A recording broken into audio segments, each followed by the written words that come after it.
واقعہ school time کا ہے، مگر اس وقت میں آپ کی خدمت میں پیش کر دیتا ہوں۔ ایک بچہ تھا، اس کا نام تھا احمد، 6ٹھی کلاس میں پڑھتا تھا۔ یہ پریکٹیکل واقعہ ہے، سنی سنائی بات نہیں ہے۔ اس کے والد نے اس بچے کو ایک دن کہا کہ بیٹا تم یہ کوشش کرو کہ نبی علیہ الصلوۃ والسلام کا نام نامی اسم گرامی جب بھی زبان پہ آئے تو تم باوضو، بے وضو نام نہ لینا۔ ان کے والد صاحب جو تھے وہ نبی علیہ السلام کے عاشق تھے، تو بچے نے دل میں ارادہ کر لیا کہ ٹھیک ہے، میں نبی علیہ السلام کا نام ہمیشہ وضو سے لوں گا۔ اب یہ سلسلہ چلتا رہا۔ اللہ کی شان دیکھیں کہ ہائی اسکول میں ایک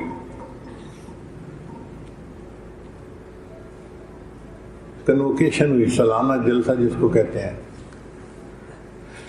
اب اس میں جو دینیات کے استاد تھے انہوں نے کچھ بچوں کو نعتیں سکھائیں، نظمیں سکھائیں، تو بچوں نے اچھی تیار کی۔ اس میں انہوں نے احمد کو بھی ایک نظم سکھائی۔ احمد کی آواز اتنی اچھی تو زیادہ نہیں تھی، مگر جس محبت سے وہ بات وہ پڑھ رہا تھا نا، وہ اس کا جذبہ قابل دید تھا۔ استاد کو اچھا لگا اور استاد نے کہہ دیا کہ چلو ٹھیک ہے، تم بھی تیاری کر لو۔ انہوں نے ڈپٹی کمشنر کو بلایا ہوا تھا، مہمان خصوصی۔ اب احمد کا وقت آیا تو اس نے نعت پڑھی، وہ نبیوں میں رحمت لقب پانے والے، مرادیں غریبوں کی برلانے والے۔ پھر جب ڈپٹی کمشنر نے آخری تقریر کرنی تھی، صدارتی تقریر جس کو کہتے ہیں، تو اس نے کہا کہ ہمارے معاشرے کی خرابی کی بنیادی وجہ یہ ہے کہ استاد غافل ہیں، وہ بچوں پہ توجہ نہیں دیتے۔ جیسے کہ ابھی ایک لڑکا پڑھ رہا تھا، وہ نبیوں میں رحمت لقب پانے والے، مرادیں غریبوں کی برلانے والے، جبکہ لکھنے والے شاعر نے تو کلام یوں لکھا، وہ نبیوں میں رحمت لقب پانے والا، مرادیں غریبوں کی برلانے والا۔ تو مجھے لگتا ہے کہ جس استاد نے یہ نظم تیار کروائی، یا تو وہ کانوں سے بہرا تھا، یا وہ پرلے درجے کا غافل استاد ہے کہ جس کو سمجھ ہی نہیں کہ استاد لڑکا پڑھ کیا رہا ہے۔ اب پورے اسکول کے استادوں کے سامنے وہ جو دینیات کے ٹیچر تھے ان کی بے عزتی ہوئی، تو ان کو دل میں بڑا غصہ آیا کہ میں نے اس بچے کو کہا تو تھا کہ بھائی یہ لفظ نہیں، یہ لفظ ہے، مگر بچے نے اپنی بات ہی کی اور والے کی جگہ والد ہی پڑھا۔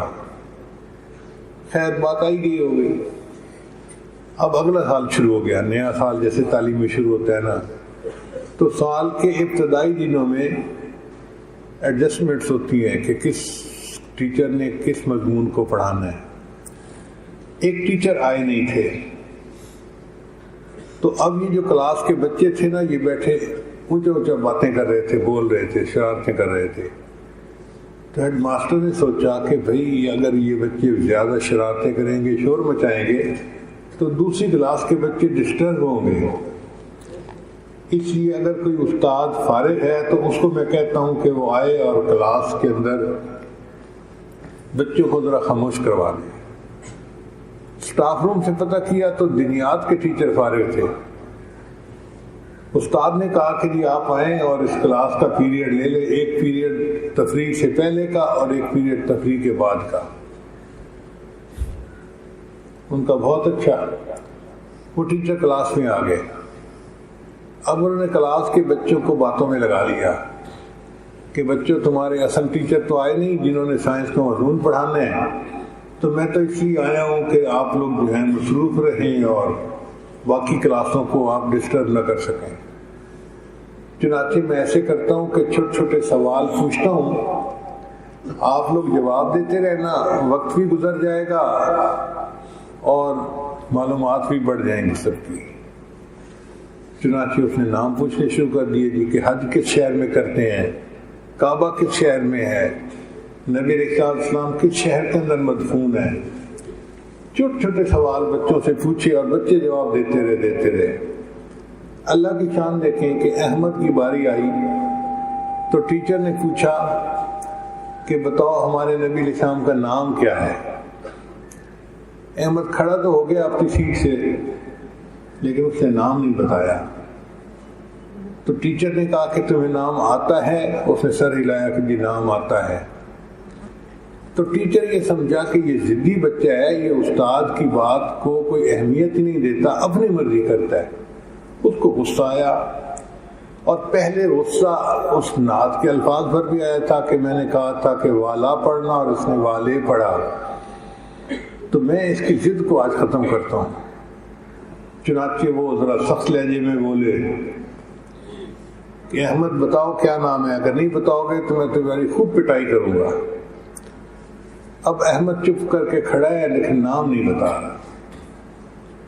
خیر استاد نے ایک دو دفعہ پوچھنے کے بعد اس کو 2-4 تھپڑ لگائے، ایک تو مکے لگائے۔ احمد نے کبھی مار نہیں کھائی تھی، پوری کلاس کے سامنے جب اس کو مار پڑی تو اس کو تکلیف پہنچی۔ اب وہ رو رہا ہے، آنسو بہہ رہے ہیں۔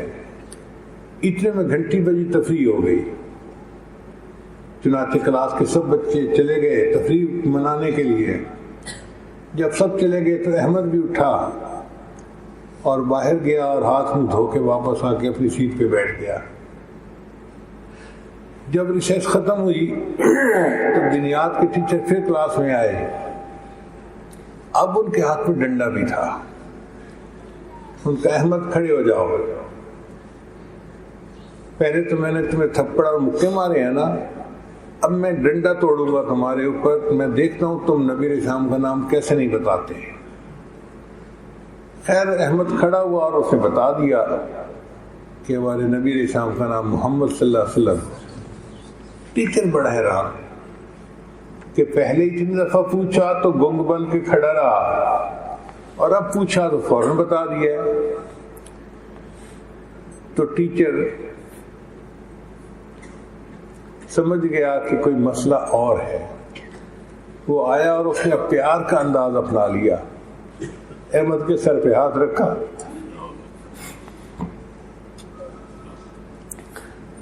بیٹا میں تمہارا استاد ہوں، تمہارے باپ کی جگہ ہوں، میں بار بار تم سے پوچھ رہا ہوں کہ نبی اسلام کا نام بتاؤ، آپ نے پہلے نہیں بتایا، اور اب میں نے ریسرچ کے بعد پوچھا تو فوراً بتا دیا، پہلے کیوں نہیں بتایا؟ مجھے یہ بات بتا دو۔ تو اس وقت احمد نے ان کو یہ بتایا کہ سر میں نے اپنے ابو کے سامنے وعدہ کیا تھا کہ میں نبی علیہ السلام کا نام بغیر وضو کے نہیں لوں گا۔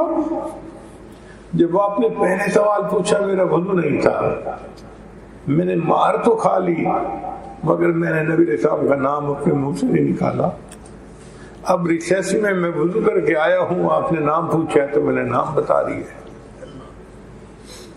تو بچپن میں جو بات بچے کے دل میں ڈال دی جائے وہ پھر پوری زندگی بچہ اس کے اوپر جمع رہتا ہے۔ اس لیے پہلا اصول ہے کہ اولاد کے لیے دعائیں کریں، اور دوسرا اصول ہے کہ مار نہیں، پیار سے بچے کی وہ تربیت ہوتی ہے جو مار کے ذریعے سے نہیں ہو سکتی۔ چنانچہ حدیث پاک سے اس کا ثبوت ملتا ہے۔ حضرت انس رضی اللہ عنہ فرماتے ہیں کہ نبی علیہ السلام کی خدمت میں 10 سال رہا، یعنی 10 سال میں نے نبی علیہ السلام کی خدمت کی۔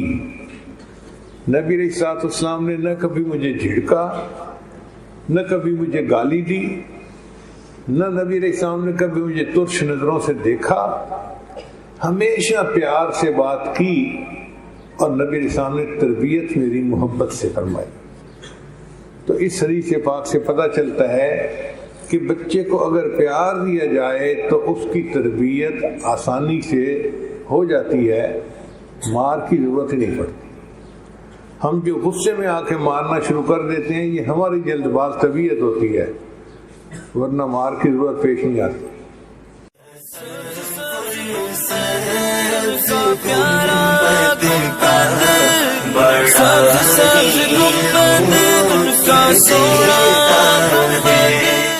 ہمارے چینل الفلاح آفیشیل کو ضرور سبسکرائب کریں اور ساتھ لگے بیل کے آئیکن پر بھی پریس کریں۔